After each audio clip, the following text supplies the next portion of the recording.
हाय everyone, मी Tejaswi. Welcome back to my YouTube channel.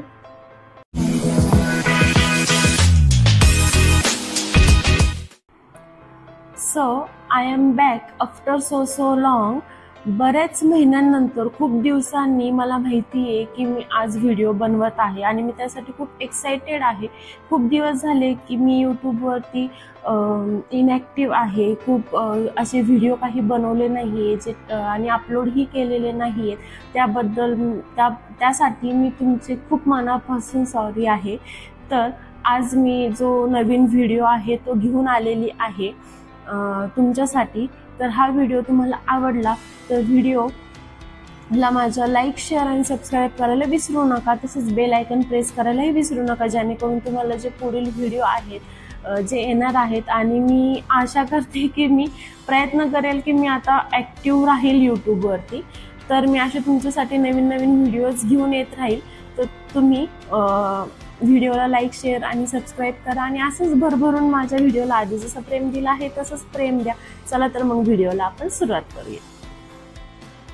तर आजचा जो आपला टॉपिक आहे तो कोणत्या सब्जेक्टवर आहे किंवा मी आज तुमच्यासाठी कोणता व्हिडिओ घेऊन आलेले आहे हे तुम्हाला थंबनेल किंवा जे टायटल आहे त्याच्यावरून समजलंच असेल. तर मी आज तुमच्यासोबत माझं जे हेअर केअर रुटीन आहे की मी हेअर वॉश नंतर माझ्या केसांसाठी कोणते प्रोडक्ट यूज करते, कसे यूज करते किंवा मी माझ्या केसांची काळजी कशी घेते हे आज मी तुमच्यासोबत शेअर करणार आहे. तर आपण जसं सीझन चेंज होतं तसं आपण फेससाठी प्रोडक्ट चेंज केले पाहिजे. तसंच अगदी आपल्या केसांचंही आहे. आपण आपल्या केसांसाठीही प्रोडक्ट जे आहेत ते चेंज करायला हवेत. जसं सीझननुसार आपल्या स्किनचं टेक्स्चर चेंज होत राहतं. कधी ऑइली, कधी ड्राय, कधी पावसाळ्यात आपल्याला असं वाटतं की आपली स्किन खूपच अशी चिकट वाटते. तसंच आपल्या हेअर्सचं सुद्धा असतं. उन्हाळ्यात आपला जो स्काल्प आहे तो ऑइल जरा जास्त सिक्रेट करतो, त्यामुळे आपले जे केस आहेत ते ऑइली वाटतात. कधी आपल्याला आपले केस खूप ड्राय, फ्रीजी असे वाटतात. त्यानुसार आपण आपले जे प्रोडक्ट आहेत ते चेंज करायला हवेत. आणि मी जे माझे प्रोडक्ट आहेत ते सीझननुसार किंवा मला जर वाटलं की माझ्या केसांचं जर टेक्स्चर चेंज होतोय त्यानुसार मी त्याच्यामध्ये बदल करत असते. तर तुम्हीही तुमच्या जे स्किन केअर असेल किंवा हेअर केअर असेल त्याच्यामध्ये सीझननुसार आपल्या जो फेसचा किंवा हेअरचा टेक्स्चर आहे त्यानुसार तुम्ही त्याच्यामध्ये बदल करायला हवे.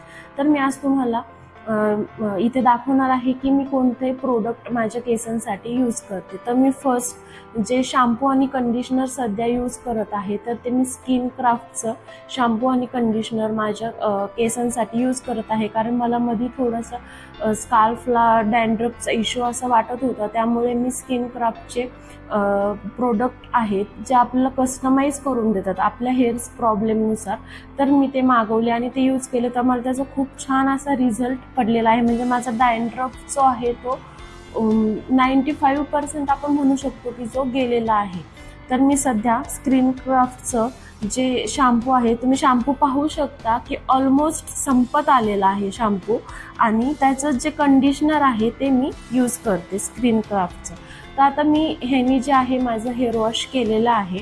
आणि मी तुम्हाला मागच्या एका व्हिडिओत सांगितलेलं होतं की जे आपण केसांची काळजी कशी घेतली पाहिजे.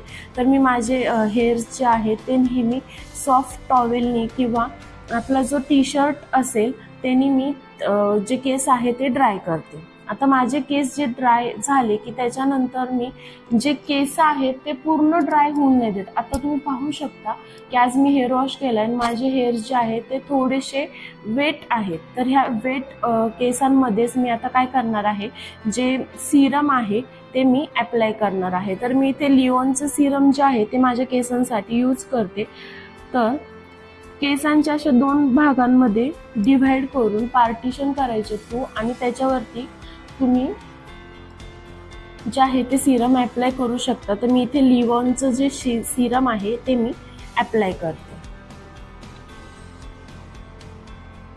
आणि हे जे सिरम आहे ते मी स्काल्पला वापरत नाही, जी केसांची जी खालची लेंथ आहे त्याला मी हे सिरम यूज करत आहे.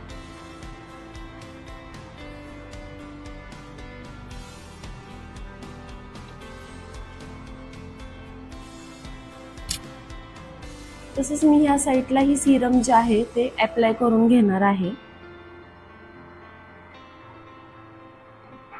ज्याने आपले केस जे आहेत ते सॉफ्ट होतात, डिटँगल होत नाहीत जास्त। आणि ही जी प्रोसेस आहे ती अगदी केस ड्राय झाल्यावरती आपल्याला करायचे नाही। आपले केस जे आहेत 85% ड्राय झालेत आणि 25% जे ओले आहेत त्या केसांमध्ये आपण हे सिरम जे आहे ते अप्लाय करणार आहोत। आणि सिरम अप्लाय झाल्यानंतर आपण जे आपले हेअर्स आहेत ते डिटँगल करणार आहोत, म्हणजे केसांचा जो गुंता आहे, जे एकमेकांमध्ये गुंतलेले आहेत केस, ते आपण त्याचा जो गुंता आहे तो सोडवायचा आहे।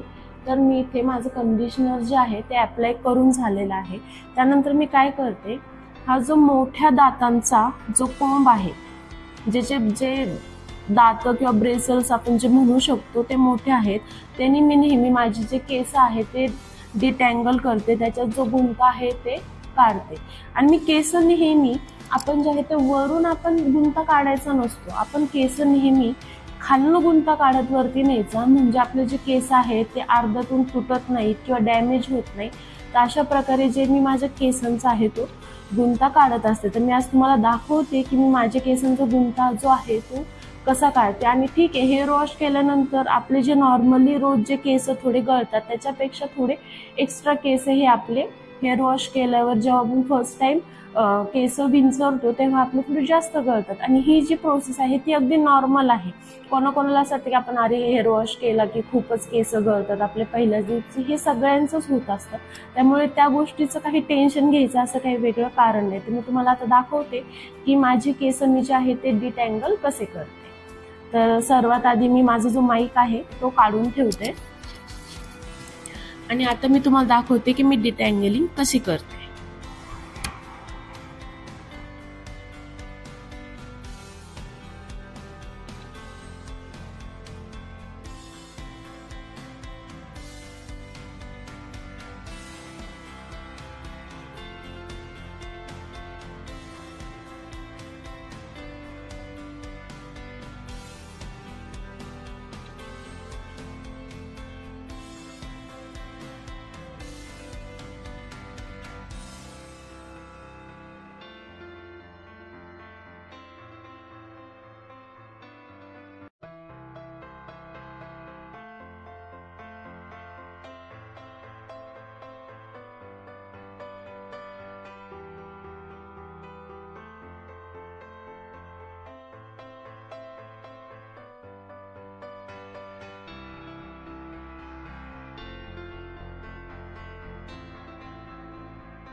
तर अशा प्रकारे जो आहे मी माझ्या केसांचा जो गुंता आहे तो काढत असते।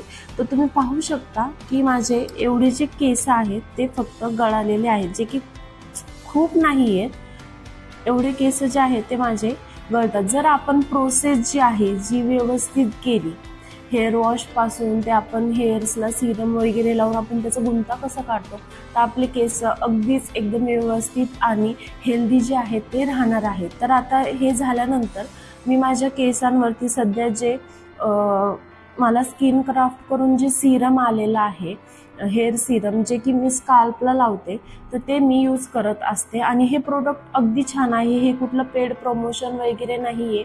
ह्या प्रोडक्टचं जे माझं जेन्युइन जे मत आहे ह्या प्रोडक्टबद्दल ते मी तुम्हाला सांगितलेलं आहे. जर तुम्हाला हे प्रोडक्ट बाय करायचे असतील तर तुम्ही नक्कीच त्यांच्या वेबसाईटवरून बाय करू शकता आणि रिझल्ट तुम्ही स्वतः बघू शकता.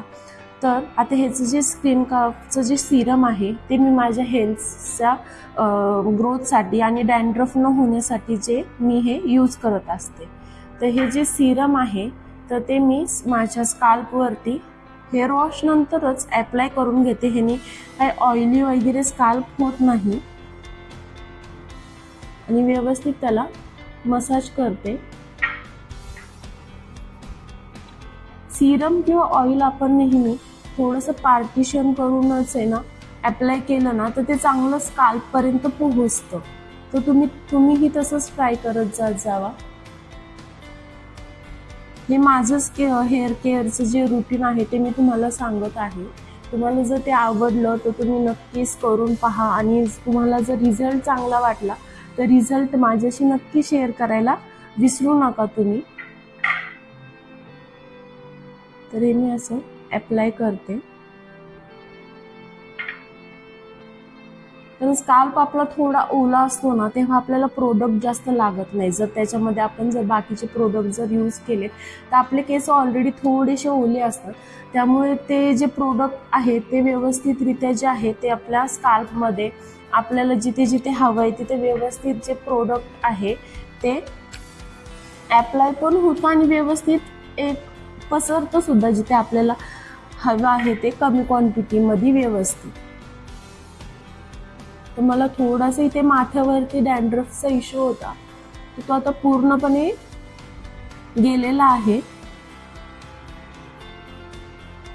तर अशा प्रकारे मी माझं जे जे हेअर केअर रुटीन आहे ते फॉलो करत असते. जर तुम्हाला माझं हेअर केअर रुटीन जर आवडलं तर तुम्ही नक्कीच ह्या स्टेप्स आहेत त्या फॉलो करून तुमचे हेअर ग्रोथ जी आहे ती चांगली करू शकता. तुम्ही पाहू शकता की माझे हेअर्स किती हेल्दी आणि दाट आहेत. पण मी तशी त्यांची काळजीही घेते, तसे प्रोडक्ट्स व्यवस्थित यूज करते. केसांना नुसतं तेल लावणं आणि हेअर वॉश करणे एवढंच आपण केसांची काळजी घेतो असं नसतं. प्रत्येक गोष्टीत आपण त्यांचं जे आहे ती काळजी घेतली पाहिजे, निगा राखली पाहिजे, तरच आपले केस सुद्धा हेल्दी राहतात आणि आपण आतूनही ते हेल्दी ठेवले पाहिजे. आपण असं नाही की वरूनच प्रोडक्ट लावतो. तर केसांना कसं प्रोटीनची जास्त गरज असते, त्यासाठी आपण जर नॉनव्हेज खात असाल तर अंडी वगैरे खाऊ शकता. जर नसल खात तर पनीर, दूध किंवा बदाम जे आहेत ते सुद्धा हेल्थसाठी तर चांगले आहेत, तर ते केसांसाठीही चांगले आहेत. ते तुम्ही सकाळी भिजत घालून बदाम जे आहे ते तुम्ही तुमच्या डाएटमध्ये घेऊ शकता. तर अशा प्रकारे जे माझं हेअर केअर रुटीन आहे ते मी तुम्हाला सांगितलेलं आहे. जर तुम्हाला ते आवडलं तर नक्कीच तुम्ही माझं जे हेअर केअर रुटीन आहे तुम्ही स्वतःही तुमच्या डेली लाईफमध्ये यूज करू शकता. चला तर मग व्हिडिओ तुम्हाला आवडला तर व्हिडिओला लाईक, शेअर आणि सबस्क्राईब करायला विसरू नका. तसेच बेल आयकन प्रेस करायलाही विसरू नका, जेणेकरून पुढील जे माझे व्हिडिओ येतील त्याचे अपडेट्स जे आहेत ते तुम्हाला नोटिफिकेशनद्वारे कळतील. चला तर मग बाय बाय फ्रेंड्स.